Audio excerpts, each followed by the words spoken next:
আমরা সমবেত হয়েছি, আমি একটু আগে বলেছি মতিন চৌধুরী সাহেবের প্রতি শ্রদ্ধা জানানোর জন্য।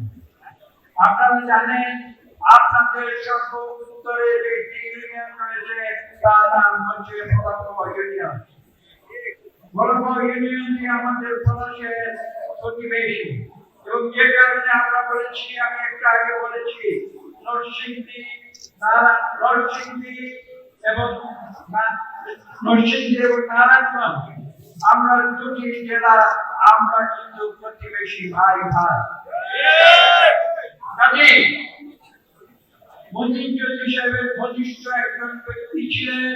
আপনারা জানেন ভোলাপোয়া ইউনিয়নের তিনি দীর্ঘ প্রায় 20-30 বছর চেয়ারম্যান ছিলেন, মানিক চেয়ারম্যান।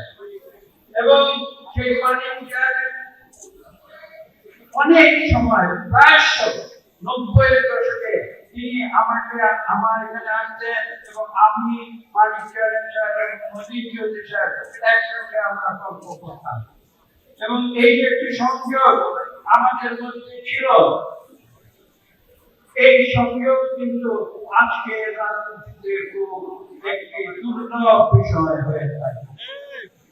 আমি আপনাদের কাছে অনুরোধ করব যে আগামীতে ইনশাআল্লাহ বিএনপির যে পরিকল্পনার দায়িত্বে আসে, আপনারা এমন একটি রাজনীতি বাংলাদেশের মানুষকে পুনরায় উপহার দেবেন যে রাজনীতিতে হিংসা, দেশ, মারামারি, সংঘাত,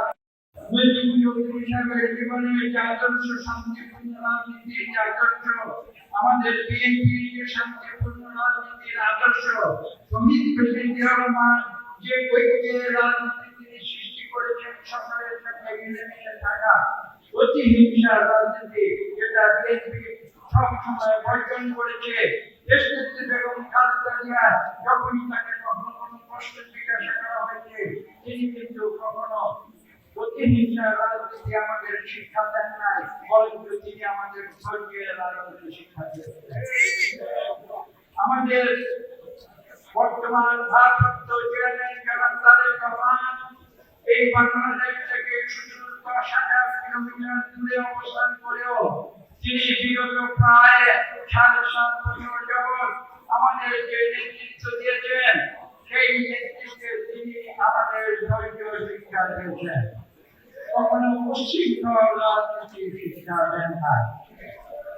আমাদের রাজনীতি, আমি বলেছি যে এই রাজনীতি হবে সহনশীলতার রাজনীতি, এই রাজনীতি হবে বন্ধুত্বের রাজনীতি, এই রাজনীতি হবে আমাদের সকলের মধ্যে মিলে মিশে বাংলাদেশকে আমরা নতুন করে বিশ্বের বুকে গড়ে তুলব, সেই রাজনীতি। আমি আপনাদের কাছে অনুরোধ করব, আজকে আমরা এখানে সমবেত হয়েছি শুধু বক্তৃতা দিলে হবে না, আজকের এই সমাবেশ অত্যন্ত চমৎকার, এবং আপনারা যেভাবে আমাকে গ্রহণ করেছেন এখানে আজকে এই বিশাল জনসমাবেশ, আমি আপনাদের প্রতি কৃতজ্ঞতা জানাই। এবং আমি মনে করি যে আমরা এই রূপগঞ্জের মানুষ, পলাশের মানুষ, আমরা কিন্তু একই সূত্রের কথা। আমি আপনাদের কাছে অনুরোধ করব, আসুন আমরা বাংলাদেশে আওয়ামী লীগের হিংসা, দেশ দমন পীড়ন, মামলা হামলার রাজনীতি প্রত্যাখ্যান করে তাদের যে অত্যাচার, নির্যাতন, খুন, এই সকল রাজনীতি প্রত্যাখ্যান করে আগামীতে আমরা বাংলাদেশে একটি শান্তির রাজনীতি তৈরি করি, ধৈর্যের রাজনীতি সৃষ্টি করি, এবং মানুষের কল্যাণের রাজনীতি যেন আমরা সৃষ্টি করি। আজকে এই চিত্রকথার পারে আমরা যখন গাড়ি দিয়ে আসছিলাম, আমি দেখেছি এই চিত্রকথার নদীর কি পরিণতি আজকে হয়েছে। আপনাদের উদ্দেশ্যে আরেকটি সৃষ্টিকতা বলতে চাই, এই চিত্রকথার নদীতে আমি যখন স্কুলে,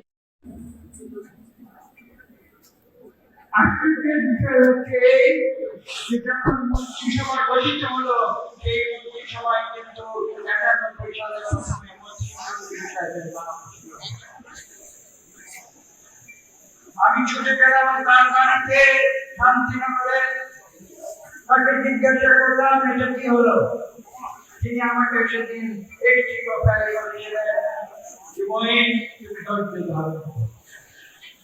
আপনারা জানেন পরবর্তীতে যে বেগম খালেদা জিয়া তাকে বাংলাদেশের সবচেয়ে গুরুত্বপূর্ণ মন্ত্রীর পদ, স্বরাষ্ট্রমন্ত্রীর পদ